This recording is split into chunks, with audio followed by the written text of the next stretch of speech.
와, 로체스터다 여기가.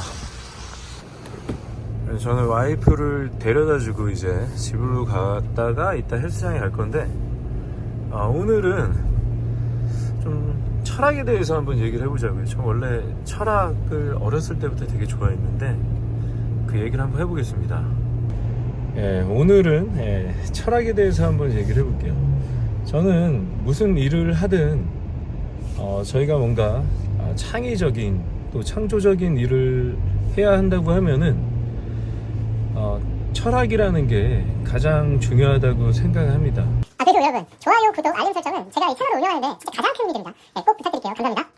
철학이 뭐냐 그러면 뭐 사전적인 정의는 잘 기억이 나지 않아서 제가 생각하는 철학이란 무엇이냐, 생각을 하는 힘입니다. 생각의 힘, 일종의 뭐 사고력이라고도 볼 수 있는데 그 사고력에 자기의 가치관이 담겨져 있는 그런 사고력, 사고방식, 사고의 시스템, 이런 거를 뭐 총체적으로 철학이라고 부를 수 있겠죠. 집에 다 왔네요. 운전하면서 찍으려고 했는데 일단 파킹을 한 다음에 찍도록 하겠습니다. 파킹을 했고요. 바로 집 앞이고요. 제가 이제 철학을 그 사람의 가치관이 담긴 사고 체계라고 얘기를 했잖아요. 근데 이게 뭐 그냥 가만히 있는다고 그 사고 체계를 갖출 수 있는 건 아니거든요. 사고 체계라는 거는 엄청나게 많은 경험과 그리고 또 사고, 생각을 통해서 그게 개념들이 하나하나 정의가 내려지고 또 정립이 되고 그게 고착화되면서 이루어지는 하나의 덩어리라고 볼 수가 있어요. 그래서 모든 개념들 있잖아요. 개념들이 여러분의 옳고 그름 뭐 이런 것도 있잖아요. 좋고 나쁨, 이런 사고 판단이 이미 정립이 되어야지만 이제 어느 정도 이 덩어리가 생기면서 시스템이 만들어집니다. 컴퓨터의 그 OS 같이, iOS 뭐 이런 거 있잖아요. 윈도우 같은 게 이제 생긴다고 보시면 돼요. 그래서 이제 그런 개념들이나 옳고 그름, 그리고 좋고 나쁨, 이런 판단의 척도가 기준이 생기면은 이제는 그거를 기준으로 이게 스탠다드라는 게 생기는 거잖아요. 자기만의 기준 같은 게. 그렇죠? 그러면 그걸 기준으로 모든 사물들을 판단하고 또 바라보게 됩니다. 일종의 관점을 하나 형성하게 되는 거죠. 그렇죠? 그래서 이런 관점이라는 거는 굉장히 중요해요. 사실 사람들은 보는 것을 믿는다기보다는 내가 믿고 있는 것들 위주로 보게 되어 있어요. 그리고 내가 믿고 있는 그 방식대로 모든 사물들을 판단하게 되어 있거든요. 그래서 이런 사고 체계를 갖는다는 것은 굉장히 중요한 일이고, 어떤 의사결정을 할 때 굉장히 정확하고 신속하게, 일종의 뭐 본능에 따르기도 합니다. 본능, 내 마음의 소리에 귀를 기울이게 되는 거죠. 그래서 이런 사고 판단의 체계를 갖추는 게 일단 굉장히 중요하고, 이게 바로 제가 철학이라고 부르는 것이고요. 그리고 여러분은 남들의 관점, 책이죠. 일종의 책을 보면은, 책을 왜 읽을까요? 남들의 관점을 엿보기 위해서 저는 책을 본다고 생각을 해요. 거기서 남들이 배운, 남들이 경험한 그런 사건들을 바탕으로 지식이 형성이 되잖아요. 시행착오도 하게 되고. 그러면은 그거를 저희의 관점이 아닌 이 사람의 관점이란 말이에요. 이 사람의 관점으로, 이 사람이 경험한 사건을 바탕으로 얻어낸 그런 인사이트나 경험과 지식, 이런 것들을 우리는 이제 배울 수가 있는 거죠. 근데 여기서 더 중요한 게 뭐냐면요, 이 사람의 관점으로 얻어낸 그런 도출된 결과 있잖아요. 그게 항상 정답은 아니라는 거예요. 그리고 우리는 다 달라요. 내가 이 사람이 아니잖아요. 그러니까 우리는 항상 자기의 기준으로 바꿔가지고 생각하는 그런 노력이 필요합니다. 이 사람이 이제 공식이라고 원칙이라고 제시한 것들을 그냥 있는 그대로 수용해서는 안 돼요. 근데 처음에 내가 그런 가치 체계가 정립이 되어 있지 않은 경우에는 당연히 무조건적인 수용이 훨씬 좋습니다. 그리고 이러한 온갖 그런 의사결정할 게 굉장히 많잖아요. 가치 판단할 것도 많고, 옳고 그름, 어떻게 해야 되냐 말아야 되냐, 이런 가치 판단의 척도들이 아직 형성되기 전까지는 엄청나게 고민을 많이 하고 공부도 많이 하고 사고력을 켜야 된다는 거죠. 그래서 이 사람의 가치를 일단 수용을 하되, 만약에 내 기준이 형성되어 있지 않으면, 그리고 항상 이 사람의 가치 판단, 그런 결과값들을 우리가 입력하기 전에는 항상 이게 내 기준에도 맞는지 그거를 좀 깊이 있게 생각해 볼 필요가 있어요.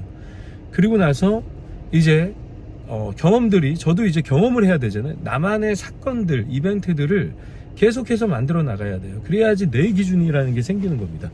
우리가 그냥 공부만 하면은 남의 기준만 갖고 살게 돼요. 이게 최진식 교수님의 지금 영상을 보고 제가 지금 영감을 받아가지고, 이분 나랑 사고 방식이 굉장히 비슷하다라는 걸 느끼고선 지금 영상을 찍고 있는 거거든요.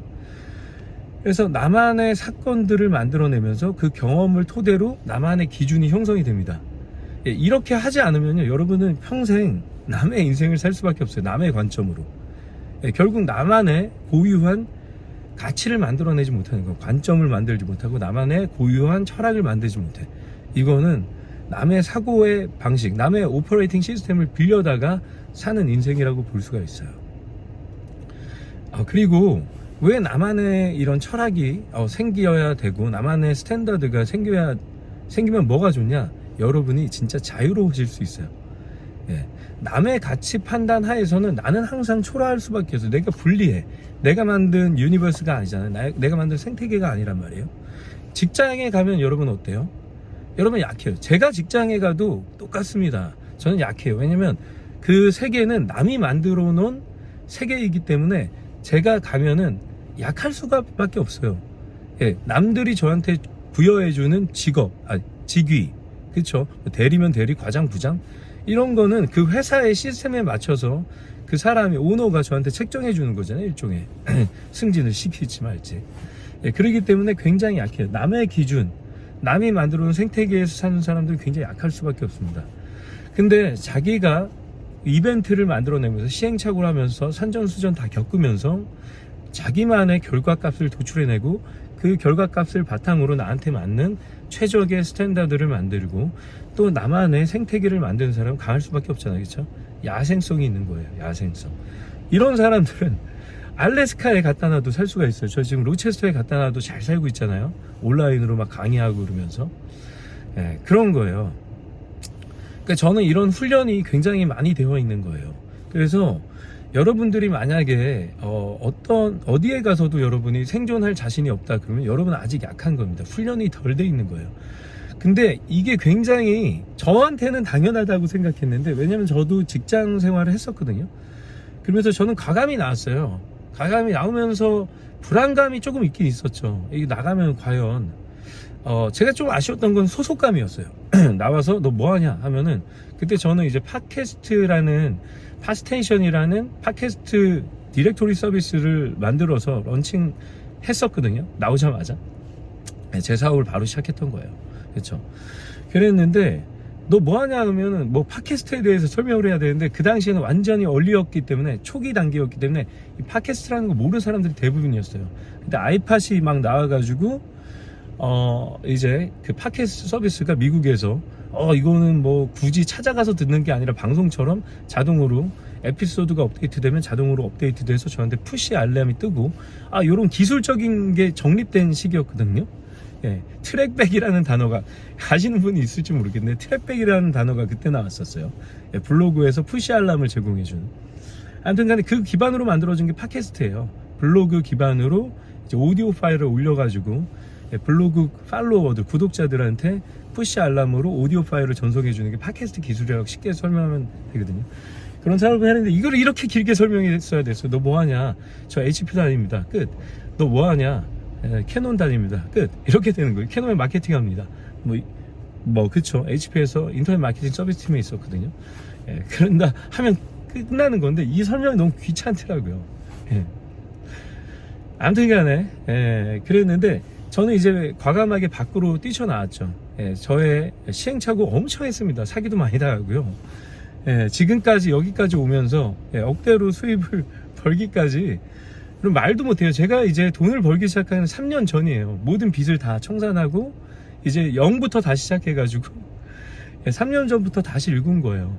예, 어떤 분들이 만약에 3년 만에 억대 소득, 월 억대 소득이에요. 억대 소득을 만들었다고 하면 되게 빠르다고 생각하잖아요. 근데 여러분, 이 과거의 시행착오들을 토대로 저만의 가치 판단 기준이 생기고 스탠다드가 생기고 저만의 철학이 생기고 저만의 세계관이 생기고 그렇기 때문에 저는 이제 남들을 가르칠 수가 있는 거예요. 저만의 기준을 알려주는 거죠. 그렇지만 이게 정답이라고 알려주지는 않아요. 이미 훌륭한 사람들이 저한테 제 영상 보시면 아시겠지만 진짜 수강생 3,000명짜리 심지어 인문계 고등학교까지 갖고 계신 이사장님이 지원을 하고, 그렇죠? 저의 사고관이 섹시하기 때문에 그래요.